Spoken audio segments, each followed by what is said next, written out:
तो खुद का इन्फॉर्मेशन अच्छा रखना है, एक अच्छा सीवी वो तो डिजर्व करते हैं देखना। और जब आपकी सीवी देखेंगे ना तो उनको ईजी होगा। Hello everyone, I'm Manaspini and this video is about how to create resume for cabin crew job role.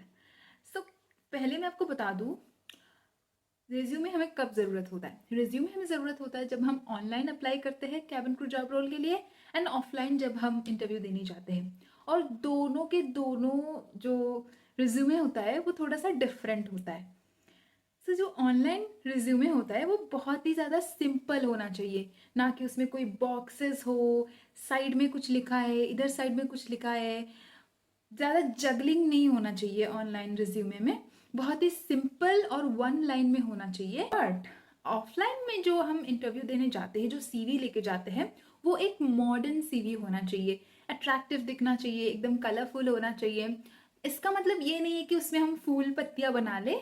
सो चलिए वीडियो को स्टार्ट करते हैं। मैं आपको पूरा गाइड करूंगी कैसे हम एक रिज्यूमे बनाते हैं। सबसे पहले बात करते हैं ऑनलाइन रिज्यूमे के बारे में, क्योंकि ये बहुत ज़्यादा इंपॉर्टेंट होता है। हम अगर ऑनलाइन पे रिज्यूमे सबमिट करेंगे, वो सिलेक्ट होगा, तभी तो हम ऑफलाइन में इंटरव्यू देने जाएंगे, तभी तो हमें इन्विटेशन आएगा।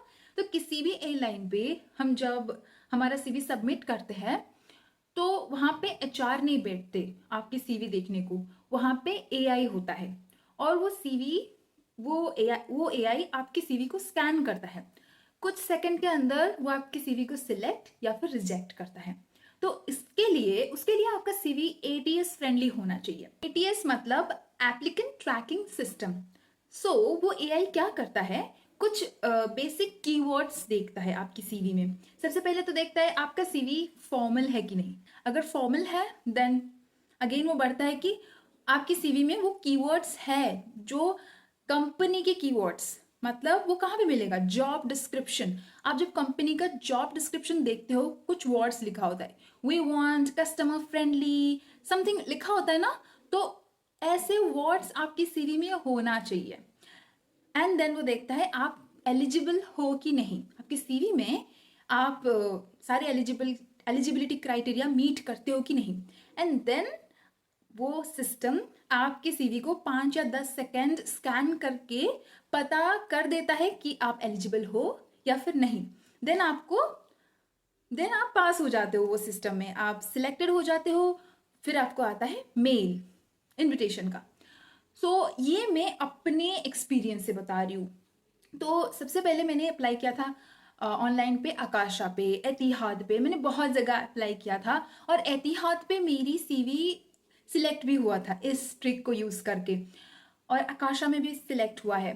सो ये जो ट्रिक है, कैसे आप ऑनलाइन पे अपना सीवी जो है शॉर्टलिस्ट करवा सकते हो एआई से। सबसे पहले अपनी सीवी को पूरा सिंपल बनाओ, एकदम वाइट में जो भी लिखना है वो बस लिख लो। हेडिंग दे दो, हेडिंग पे अपना नाम लिख लो सबसे पहले बड़े अक्षर में। मैंने अपना नाम लिखा है मनस्विनी पंडा ऊपर। एंड देन उसके बाद अपना थोड़ा डिटेल लिख लो। एंड देन उसके बाद सिर्फ और सिर्फ लिखना है, कुछ भी बॉक्सेस वगैरह कुछ इधर कुछ, मतलब ऐसे एक पेपर होता है, यहाँ पे कुछ लिखा होता है, यहाँ पे कुछ लिखा होता है। मैंने बहुत से सीवी ऐसे भी देखे हैं, बॉक्सेस के अंदर मार्कशीट मार्क्स वगैरह 10th के परसेंटेज वगैरह लिखा होता है। ऐसे बिल्कुल नहीं करनी है, क्योंकि एटीएस सिस्टम जो होता है वो आपकी सीवी को कैंसिल कर देता है, रिजेक्ट कर देता है, कैंसिल क्या बोल रही हूँ, रिजेक्ट कर देता है। तो मैंने जब ये मुझे कैसे पता चला, जब आप आकाशा के साइट पे जाते हो तो आप अपना सीवी जब सबमिट करते हो तो वहां पे आपका सीवी लिख के आ जाता है। तो अगर आप ऐसे बॉक्सेस में बनाओगे तो आपका इधर एक चीज रहेगा, उधर एक चीज रहेगा। तो मैंने नोटिस किया कि अच्छा, तो एआई स्कैन कर रहा है ये सब और इधर उधर हो जाता है। तो अगेन मैंने सीवी बनाई, अगेन मैंने बनाया, 2 से 3 बार बनाया। एंड देन मैं बिल्कुल हार गई। फिर मैंने सोचा कि चलो एकदम सिंपल बनाते हैं, एकदम कोई अट्रैक्टिव नहीं। तो बिल्कुल सिंपल मैंने बस लिख दिया, एक हेडिंग दिया, सारी चीज़ों का हेडिंग दिया, फिर लिख दिया और सही से आ गया। एंड देन मुझे मेल भी आया शॉर्टलिस्ट का कि you are invited for online interview. Then मेरा इंटरव्यू हुआ। सो ऑनलाइन पे शॉर्टलिस्ट होना इज़ वेरी इजी अगर आप आपका सीवी सही से बनाते हो। तो आई होप आप समझ गए होंगे कि ऑनलाइन पे कैसे सीवी बनाते हैं। और आप सीवी बनाने के लिए सीवी मेकर ऐप का यूज़ कर सकते हो, जिसका लिंक मैंने डिस्क्रिप्शन बॉक्स में दे दिया है और कमेंट बॉक्स में भी है। वो बहुत ही ज़्यादा इजी होता है, वहाँ पे बस आपको अपना डिटेल फिल करना होता है and then you are good to go. एक और इम्पॉर्टेंट चीज़, आप कैसे एटीएस फ्रेंडली सीवी बना सकते हो। सारे कीवर्ड्स तो आप खुद से लगा सकते हो, लेकिन थोड़ा सा स्मार्ट वर्क भी कर लो, मैंने कर लिया था। तो आपको जाना है जॉब डिस्क्रिप्शन, जिस भी कंपनी में आप अप्लाई करने जा रहे हो ऑनलाइन, उनका जॉब डिस्क्रिप्शन पूरा कॉपी कर लो। चैट जीपीटी या फिर जेमिनाई या फिर परप्लेक्सिटी, कोई भी एआई ऐप के अंदर जाओ, वहां पे वो पेस्ट कर दो एंड बोलो कि create resume, ATS friendly resume for me. वो आपको एकदम दे देगा रिज्यूमे। फिर थोड़ा सा दिमाग लगाना है, ये सीवी मेकर ऐप में आना है, इंपॉर्टेंट चीज सब कॉपी पेस्ट करके खुद से थोड़ा ऑल्टर करना है, क्योंकि एआई तो कुछ भी थोड़ा बहुत उलट पुलट करके देगा ना। तो खुद का इंफॉर्मेशन अच्छा रखना है, मतलब सही सही इंफॉर्मेशन रखना है सीवी में, या फिर ऑब्जेक्टिव थोड़ा अच्छा से रखना है। आपको ऑब्जेक्टिव अगर पसंद नहीं आए तो चेंज ऑब्जेक्टिव बोलना है। और फिर एआई जो, मतलब चैट जीपीटी या फिर एआई से जो आपने, एआई ने जो एटीएस फ्रेंडली आपको दिया है रिज्यूमे, उससे ये सीवी मेकर में आपको एकदम अच्छे से रिज्यूमे बना लेना है and you are good to go. बहुत ही ज़्यादा सिंपल रिज्यूमे का ऑप्शन है, एकदम सिंपल रिज्यूमे बना लो एंड देन सेम रिज्यूमे को सबमिट करो, अप्लाई करो। तो आपका ऑनलाइन रिज्यूमे का डाउट आई थिंक क्लियर हो गया हो। ऑफलाइन रिज्यूमे की बात करते हैं अभी। ऑफलाइन रिज्यूमे में क्या होता है, वो रिज्यूमे लेके जब हमको इनविटेशन आता है तो वो रिज्यूमे लेके हम जाते हैं इंटरव्यू देने। इंटरव्यू रूम होता है, एचआर के सामने हम जाने से पहले हमारा सीवी, हमारा रिज्यूमे चला जाता है। सो आपका रिज्यूमे एक इंट्रोडक्शन का काम करता है, तो वो बिल्कुल स्ट्रॉन्ग होना चाहिए। अपना ऑब्जेक्टिव अच्छा रखना एंड जो भी ऑब्जेक्टिव आप लिख रहे हो ना, वो अच्छे से लिखना, जैसे कि आप समझ पाओ। सब एआई से कॉपी पेस्ट कर तो रहे सब लोग, लेकिन उसको समझो, ठीक है। उसमें से भी कुछ पूछ लेंगे, फिर आप आंसर नहीं दे पाओगे तो। एंड उसके बाद स्किल्स बिल्कुल स्ट्रॉन्ग स्किल्स, जैसे कंपनी के साथ मैच हो, मेक श्योर करे वो आपके पर्सनालिटी और कंपनी के साथ अलाइन करे। एकदम सोच समझ के रिज्यूमे बनानी है, क्योंकि रिज्यूमे एक चीज है जो आपको जॉब दिला सकती है। आई थिंक रिज्यूमे बहुत मैटर करता है। रिज्यूमे में आपको हर चीज देख देख के लिखना चाहिए, जिसका आंसर आप अच्छे से कॉन्फिडेंटली दे पाओ। एक्सपीरियंस लिखना है, जिसका आपको सही से एक्सपीरियंस हो, जिसको आप अच्छे से एक्सप्लेन कर पाओ, वो वाले एक्सपीरियंस लिखना है।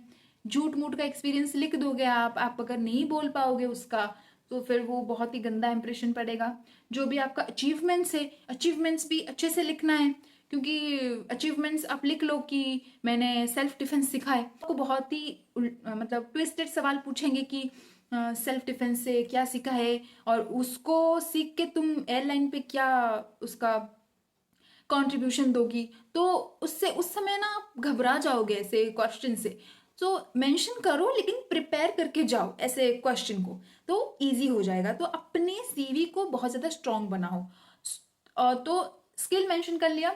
स्किल के बाद आप तो मेंशन करोगे अपने हिसाब से, अपने रिज्यूमे आप बनाओगे, लेकिन मेरी मानो तो वो रिज्यूमे को बहुत ज़्यादा कचरा मत करो। एकदम एक सीधा रखो, स्ट्रेट रखो। जो भी लिखना है एकदम एक ही पेज के अंदर लिख लो। अपना ऑब्जेक्टिव, स्किल्स, अचीवमेंट्स लिखना है तो लिखो, एक्सपीरियंस लिखो। या फिर एक्सपीरियंस तो मैं बोलूँगी कि मैं आज से पहले मैंने कोई जॉब नहीं किया, लेकिन मैं अपने अंकल के शॉप में काम करती थी, तो उसका मैंने लिख लिया कि I have clothing store experience, क्योंकि मैंने थोड़ा बहुत काम मतलब सीख देखा है उनको शॉप में काम करते हुए, सीखा है। मैंने खुद भी बिजनेस किया है, स्मॉल बिजनेस, तो मैंने वो मेंशन नहीं किया, क्योंकि मुझे ट्विस्टेड सवाल कुछ पूछ लेते तो मैं जवाब नहीं दे पाती अच्छे से। लेकिन मैंने मेंशन किया मैं होम ट्यूटर, तो होम ट्यूटर थी, मैंने एक्सपीरियंस लिखा है, क्योंकि मैंने बच्चों को थोड़ा बहुत ट्यूशन भी किए हैं, तो उसका भी मैंने लिखा है। और उन्होंने मुझे पूछा क्वेश्चंस कि आपने जो होम ट्यूटर जॉब किया उससे आपने क्या सीखा, तो मैंने बताया आंसर, क्योंकि मैं प्रिपेयर करके गई थी। तो अपनी सीवी आपको आपकी सीवी से ही क्वेश्चन पूछेंगे। और सेम ऑफलाइन पे भी जो आप सीवी बनाते हो, वो सीवी मेकर ऐप में आप बना सकते हो। अगर आप बिगिनर हो, आपको सीवी बनाना नहीं आता, तो वो ऐप बहुत ही इजी है यूज करना। You can like create a CV in just 2 to 3 minute, बहुत ही इजीली हो जाएगा। और बहुत सी गलतियां क्या करते हैं सीवी में ये बताती हूँ। चीज का एक लिमिट होता है, ठीक है। अचीवमेंट्स 1-2 लिख दो, एक्सपीरियंस 1-2 लिख दो, लेकिन मैंने किसी का सीवी देखा है अचीवमेंट्स 5-6 अचीवमेंट्स पे भरा हुआ है। तो मोरल ऑफ द स्टोरी ये है कि आपका सीवी बिल्कुल सिंपल, स्ट्रॉन्ग और एक्सप्रेसिव होना चाहिए। एक्सप्रेसिव मतलब वो आपका इंट्रोडक्शन देना चाहिए। आपका सीवी ऐसे कोई पकड़े तो आपका फोटो होगा, हाँ ये लड़की है, आपका सारे डिटेल्स होगा, फोन नंबर एंड मेल वगैरह, एंड उसके बाद आपका ऑब्जेक्टिव होगा कि किस लिए आपने इस जॉब में अप्लाई किया है, आपका स्किल्स होगा, आपका एक्सपीरियंस होगा। तो एचआर जब आपकी सीवी देखेंगे ना तो उनको ईजी होगा। सबसे पहले तो वो बहुत ही ज़्यादा टायर्ड होंगे पूरा दिन। और आपका जो इंटरव्यू का फैसला कब होगा पता है? फाइनल इंटरव्यू में। तो फाइनल इंटरव्यू में आपके सीवी वो देखेंगे। अगर सीवी बहुत ज़्यादा इधर उधर होके है, उनको पढ़ने में दिक्कत हो रही है, इंटरेस्ट नहीं होगा। एक अच्छा सीवी वो तो डिजर्व करते हैं देखना। तो उनके सामने अगर एक अच्छा सीवी आएगा तो पहले वो आपके सीवी से इम्प्रेस हो जाएंगे, ओके। एंड फिर वो आपको उसी से क्वेश्चन पूछेंगे। अगर सीवी डिसअपॉइंट कर लेगा, ये क्या सीवी बना के लाई है, तो क्वेश्चन पूछेंगे वो आपको, लेकिन यू नो व्हाट कि अच्छा सीवी मैटर करता है। प्रिपेयर करो, उसके साथ एक अच्छा सीवी बनाओ। आई होप मैंने इस वीडियो में अच्छे से आपको एक्सप्लेन किया है। ज़्यादा झिझक मुझक ज़्यादा ज़रूरत नहीं है, ज़्यादा हाथ पैर मारने की, एक्स्ट्रा कुछ करने की ज़रूरत नहीं है। जो आप हो वो एक्सप्लेन करो आपकी सीवी में, and yes that's it. And don't stress about CV so much. जब मैं कॉलेज में थी और इस जॉब के लिए रिसर्च कर रही थी तो कैसे करना है क्या करना है, तो सीवी बहुत ज़्यादा टेंशन में था कि कैसे बनाऊँ मैं सीवी, कैसा होना चाहिए सीवी देख। अब जब मैं अपने पहले इंटरव्यू में रिजेक्ट हो गई तो मुझे लगा मेरी सीवी के लिए मुझे रिजेक्ट किया है। बट सच बताओ तो पर्सनालिटी भी मैटर करता है। पर्सनालिटी, सीवी, कैसे आप इंटरव्यू में आंसर करते हो, आप कितने कॉन्फिडेंट हो, वो सब मैटर करता है। और हर टाइम आपका कोई अलग अलग एचआर इंटरव्यू लेता है। सो ये सोच के मत जाओ कि इस बार अगर मैं रिजेक्ट होगी तो दूसरी बार भी मैं रिजेक्ट हो जाऊंगी। ऐसा बिल्कुल नहीं है। बस आपका सीवी को इजी बनाओ, स्ट्रॉन्ग बनाओ, ताकि एचआर को इजी हो आपको जानने में। बस सीवी, मेरा वीडियो का मोटो यही है कि आपको बताना हाउ टू क्रिएट सीवी। जितना मेरी एक्सपीरियंस है उतने में मैं बता सकती हूँ। सो yeah, that's it for today. Thanks for watching this video. And if you have any doubt, you can ask me in comment section. Don't forget to like, share and subscribe for more interesting videos. Thanks for watching. Bye.